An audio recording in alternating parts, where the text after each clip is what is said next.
I want you to imagine a world of black and white, of monsters, adventurers, and daring deeds, of curses and forbidden love. Ladies and gentlemen, join me in a world unlike any other that... Hold on.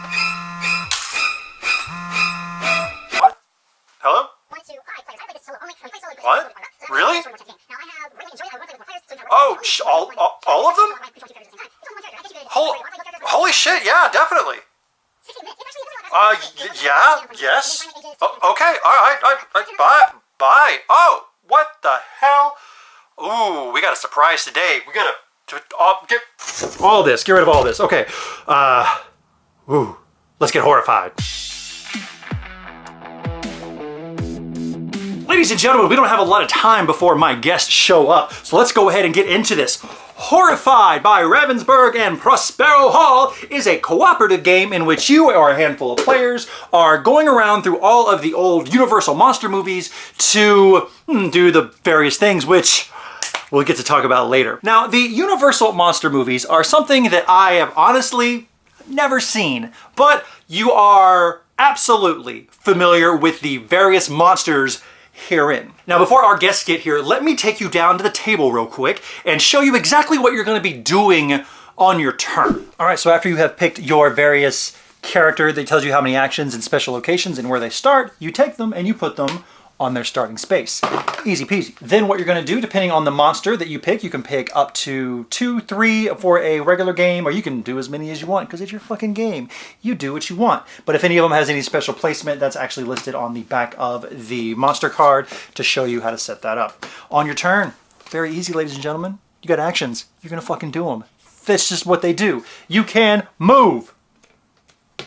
Look how easy that was. Some cards in the game will have you put a person on the board, and when you put that person on the board, they go here. And then one of the things you can do is help guide that person, in which if they are in the space next to you, you move them as well into your space or out of your space. Most of this game revolves around the tokens that are in this bag, and when you draw these tokens, they're going to have the name of the spot on there, and you're going to put those in the space. And then on your turn, you can go and you can pick up as many of those as you want from that space and put them in front of you. These are the things that you're going to be needing to kill all of the monsters. You can share. Let's say there's another hero in your space. I can give them the tokens that I have. I can advance the things on the monster card or defeat the monster here at the bottom, and we'll talk about those in a bit as soon as our special guests arrive. Or you can do your special badge action. Some of the characters have a special ability on their badge that you can do, and you just do that. Easy peasy. And then after you have done all of your actions, it goes to the event phase in which you draw one of these cards. And there are going to be any number of things that we'll talk about in a moment. But what you really want to look at is this number at the top, which shows how many of the items you draw from the bag, and the things at the bottom that shows how these monsters in this bag move and kill you. So here we have a situation where it's the event time and we draw this card. We put our 2 icons out on the board wherever they go. They're 2 items. And then if this monster is not out, we don't have to do anything. And then we go in this order activating these. So that would be the creature, the vampire, and whoever has disc fire out here, which is a frenzy, which means some monsters go more than once. So what this means is they're going to move once. They're going to move towards the closest player. That's this guy right here. And then they're going to roll 2 dice. You take these dice and you roll them. For every hit is a hit. And if you don't want to die, you have to discard items from your hand. Think of them as shields. If you are a villager, nope, you're dead anyway. But let's say it's an exclamation point. That is when you go to your handy dandy little reference card here, and every character has a different thing that they do. But I'll let them talk about that when our special guests arrive. Now, for everything this game has to offer, meaty, chunky, thinky decisions, it's not really one of them, and that's okay. You don't have to have every game that you own be a brain burner. Sometimes you just want to play the game for the experience. Now, this game has a wonderful experience, and whenever you are playing it, it's something like this. Let's see, so I have 4 actions, and I can move my guy anywhere with anyone. There's no one around. I really need to deal with this Dracula problem. So I need to get up to the precinct, though. That 6 would be good. I'd only have to beat one of his... All right, so I have 4 actions. Place my hero in any hero, starting at the shop. All right, well, I guess we just need to get some reds, but there's not a lot of reds, so I guess I'll just move to get them. Action 1 to move, action 2 to move, action 3 to pick up. And what do you think I should do? I'm not even listening to them. They're just kind of talking. Let's see. And then I guess I'll move over here and turn. And then event. All right, let's place Wilbur and Chick at the shop. Is that Abbott and Costello? And those are all the things you can do. But depending on which monster that you're actually going after will depend on how much those different things matter. So for example, let's... One sec. Oh, they're here? Oh, awesome. Can I see them? No? Okay. Let me just do the setup and then you can come on in? Yes? Okay. Thank you so much. Thank you guys so much for showing up. All right, here we go. So the first thing we have, let's say, for example, you're going to pick any 3 of the monsters. We're going to go over the different ways that you defeat or kill the monster. Deal with? We're going to go over the different ways that you deal with the monsters, starting with Dracula. Now, Dracula, we have some of his crypts all over town in undisclosed spots, and your job is to take some of the red items that you've gotten, go to that location, and then spin them to destroy, deal with the different coffins. So what does Dracula do to deal with, what? Defeat? Kill? It's not fair. Okay, what does Dracula do to kill the villagers and the various people in the game? Well, I think it might be best for him to explain himself. Ladies and gentlemen, Dracula. First things first, I gotta say I'm a big fan. I actually did my senior research paper on vampires and you in particular. It's just, thank you so much for being here. Well, it's my pleasure, Bobby. I just flew in from Transylvania. Okay. You want to tell the folks exactly how they deal with you in the game? Absolutely. It's really simple. Let me just go down to the table, or should I say, fly down to the table, because I'm a bat, you see. Vampire bat. So I'm a bat. Now what I can do is when I roll this here, I can place the current player's hero in my space so I can make them come to me because I'm so sexy. Or what I can do is I can move them 3 spaces closer to me because you know the ladies can't resist me because I can take the form of a bat and I can go to the other player's hero and just run away home. I'm so pretty. So it's just a game of chase, basically. No, it's not a game of chase. They come after me because I'm so goddamn sexy. Everybody wants me so much. Okay, thank you. That was... Yes, I'll see you later, Brian. Dracula? And whenever you deal with all 4 of his coffins, you actually spend a certain number of yellow tokens in order to deal with Dracula. And then once you have dealt with Dracula, then you take care of him and you don't have to worry about anything else. Next up, we are dealing with the creature from the Black Lagoon. He doesn't like to be called the creature? What do we call him then? Creech? Isn't that a little derivative? Have you ever seen Harry Potter? Okay, Creech. The way that we deal with Creech is that we are going to go to the camp and spend a certain number of tokens, actually a certain color of token. And whenever you spend that color token, you're going to move this little ship down a little track all the way till the very end. And then once you've gotten to the very end, you show up in a space with Creech. And then once you get in there, you actually drive him away by spending 1 of each. And then you have dealt with Creech. But what is Creech doing to deal with you? The fuck? Oh, what? Hi. Okay, ladies and gentlemen. Hey. Creech. Hi, Dan. Hi, Creech. Thank you so much for being here. I didn't think you'd be green. I thought you were black. It's a black lagoon. Oh, it's a black lagoon? Oh, okay. Misunderstanding? Okay.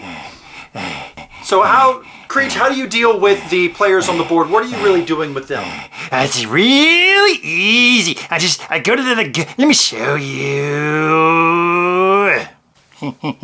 Anytime I'm on, anytime I roll one of those right there, I get to move the ship back, and it's hard to find my lair. And I can go in the water. I can go in the water spaces. The water spaces, they're the best. They're the best. And then I can place the creature anywhere in the river, or I can go back to my lagoon. I can go back to my home. I love my lagoon. I love it so much.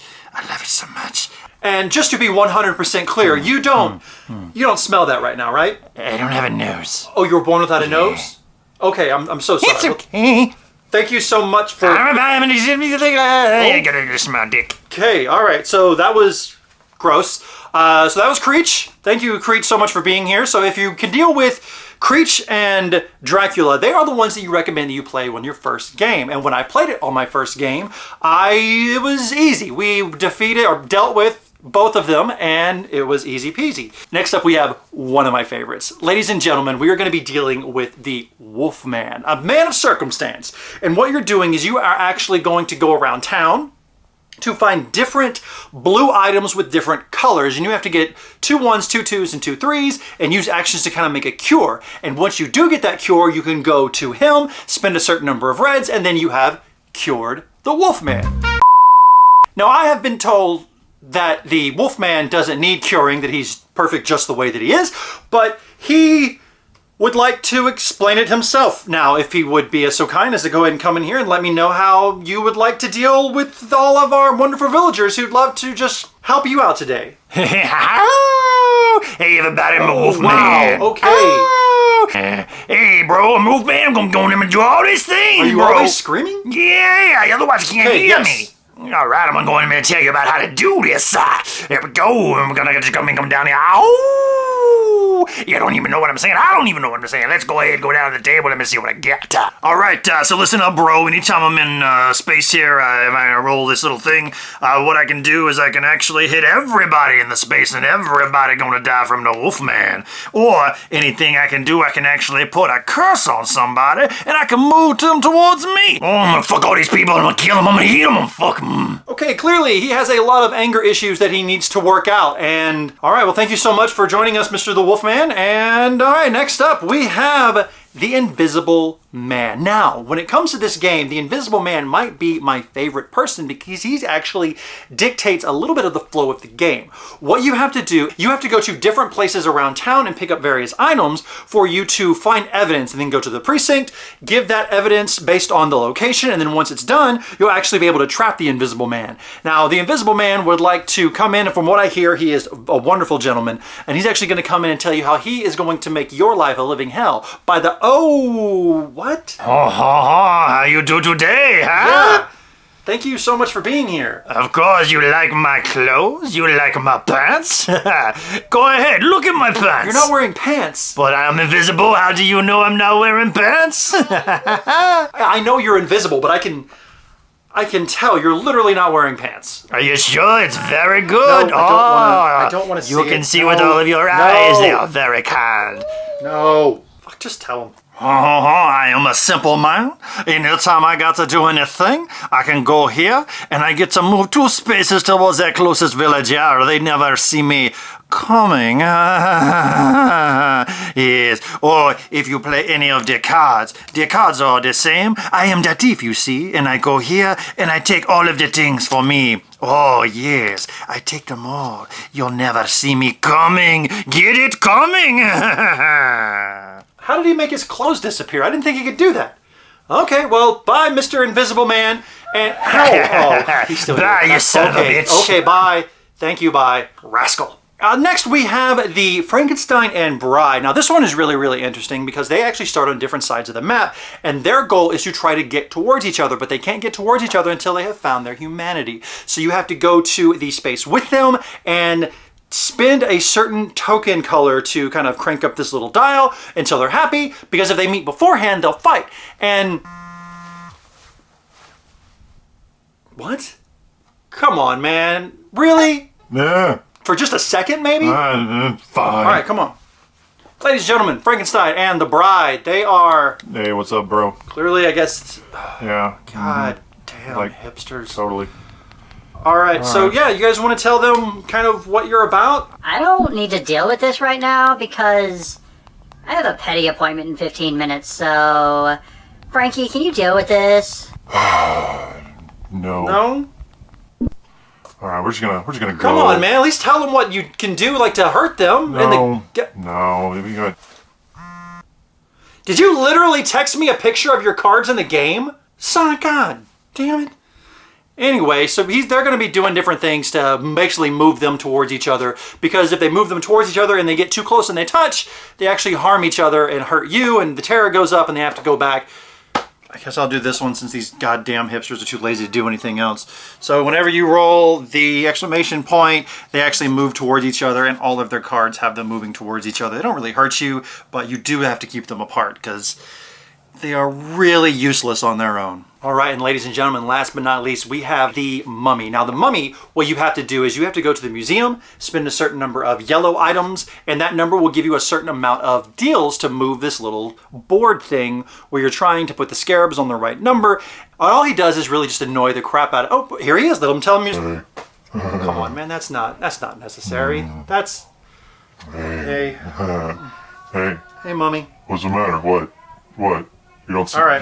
Can you not see me? What you do? Can you not Just see tell him me? what you do, please. I'm not the Invisible Man. Hey, so come on. What's the matter? What's the matter? What's the matter? Hey everybody. So I'm just gonna I'll just flip the lowest one so you can't see it, and then whenever you gotta move stuff around to try to put them in order, you can't see them. And I know you're going to be hanging out at my museum, but instead what we're going to do is I'm going to reincarnate you and put a little curse on you and make you move towards me, and so that way you can't go there. I'm so fun. I'm a stinker. And then after that, we get all of some red items and go and we entomb him. And am I in the way? Thank you. Yes. All right. Do you want to? Thank you. Thank you, mummy. All right. Bye. All right. Ladies and gentlemen, I'm actually hiding in my closet because they haven't left yet, and I know that Wolfman's hearing is really, really good.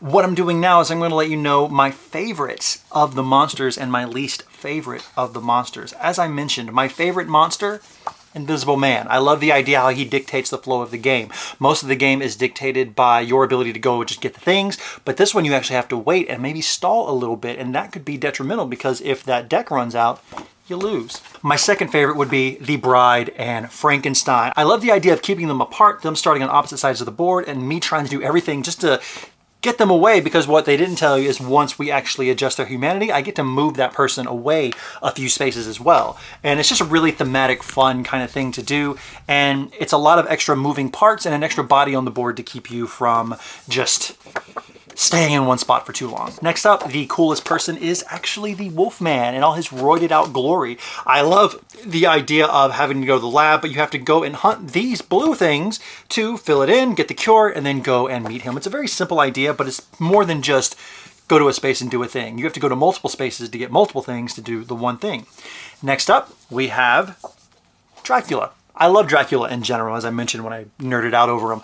But going to the different spots, which are basically in each corner of the board, means you're going to be running around a lot, and he's going to be chasing you every step of the way. And there are a lot of red tiles in that bag, and then when it's done, you find him. And the good thing about overcoming Dracula, or fucking killing him, is that a lot of his powers cause him to go to you or you to come to him. So while he is a nuisance here, whenever you get all these coffins broke, he'll actually do you a favor and help you come to him. Second to last and second to not least, Creature of the Black Lagoon. All you're doing is moving up this little track, and it's kind of okay, but it's just, you can just hang out at the camp. One person can hang out at the camp, but it's not super fun. He needs to be partnered with one that causes you to have to move around a lot, because if you just camp out at the camp, he's not really all that interesting, but he's not even the worst. The one who I actively dislike and will probably never play with again is the Mummy. The Mummy, you have to go, as you mentioned, to the museum and move these little things around. And this is such a fiddly little fuck you puzzle kind of thing. I don't really like it that much. And I guess the finger was a good reason as to why he is that way. And on the back, there's all the setup instructions. So yeah, it's a lot of fun. I like these monsters. I want more. And those are all of the characters in the game. So whenever you're going through, the way that you play the game is just collecting the items, almost kind of a pick up and deliver, where you pick up the certain color items and you drop them off and you do the things. Now, the other type of cards that you'll be able to draw whenever the monsters aren't attacking you are the different villagers that you pop in the town. And if you get those villagers to the location, you actually get something to help you. This is a very similar game to another one that I have, and we're going to have a hard 100 first. But before we do that, let's do some housekeeping. It's just me, I'm still here. All right, so this is for 1 to 5 players. I have only played it solo, but I'm really looking forward to playing it with someone else. When you do play it solo, you start at the number 3 on the terror track, and when the terror track makes it all the way up to the end, that's one of the ways that you can lose. So the town's a little more freaked out at the fact that only one hero is out there doing the business. I really want to play it with more people because I think it'll make the game harder and more interesting for sure. 60 minutes. Now, this game does not take 60 minutes to play. This game takes 30 to maybe 45. Maybe if you had higher player counts and a lot more people, it might take a little bit longer, but it's a very quick affair. Ages 10 and up. It's a monster game. I don't know why it's 10 and up because I don't understand these age ratings. Now, in the world of co-ops, there are your pandemic styles. So your get a whole bunch of stuff, they're mitigating a whole bunch of whatever, and just cards and all kinds of things. We talked about a co-op game recently that I loved when I first played it. I had one big problem with it, and I played it again, and I made an update video, and that game was Black Orchestra. Now, what do Horrified and Black Orchestra have in common? It's actually a lot more than you think it would be. They both are co-ops. They both are pretty hard. They both are driven by this pick up and deliver system that as you going to location A and then going to location B to do a thing. With Horrified, it's a simple matter of spinning numbers and colors, and in Black Orchestra, it's a matter of rolling dice. Now, when I played Black Orchestra, I started to see some of the flaws, that the goddamn stars have to align for you to win this game. You have to have the perfect character, with the perfect plot, with the perfect items, and the perfect roll to defeat this perfect villain. In Horrified, it's less demanding of your skill and less demanding of your time. It's also a lot prettier. So what we have here, ladies and gentlemen, is a hard 100 burst. Rule number 3 was, whenever I get this business down to a hard 100, it's 1 in, 1 out, but there's nothing about that rule that says that can't happen before. What we have here is Horrified filling a role that Black Orchestra also fills. And whenever they fight, there can be only one, even though it's not really a death match. And I'm thinking, ladies and gentlemen, that Horrified has managed to do the one thing that I could never do in Black Orchestra, and that was kill Hitler. Because that's what this game has done. This game has officially knocked Black Orchestra off of my hard 100, and it has now been replaced with Horrified. So if I need a pick up and deliver co-op fix, I don't have to worry about learning a shit ton of rules. I don't have to worry about knowing that I'm gonna lose halfway through the game, but still I have to play another 30 minutes to confirm it. And I don't have to worry about that shitty end of game card that says I beat Hitler and then I can take a picture of it. Instead, what Horrified gives me is a game that I can really sink my teeth into, pun fully intended, with Dracula and all these things, and you can mix and match all of the monsters. It's a damn good time, and it is in my hard 100, and Black Orchestra is officially out of my hard 100. I am done with that, and it has been replaced by the glory that is Horrified. Ladies and gentlemen, thank you so much for joining me on this, the latest edition of the Hard 100. This game is perfect for my shelf. It might be some new hotness, some Cult of the New, flesh in the pan, but it's not, ladies and gentlemen. This one has some legs. All of the monsters are fun. If I want an expansion, just give me more monsters. Give me more updated time periods. Give me some 80s slashers. Give me something. We can work in this town. This is a good universal scary town. Give me maybe a Lovecraft expansion. Give me anything, because the systems in place take the co-op formula and really make it phenomenal.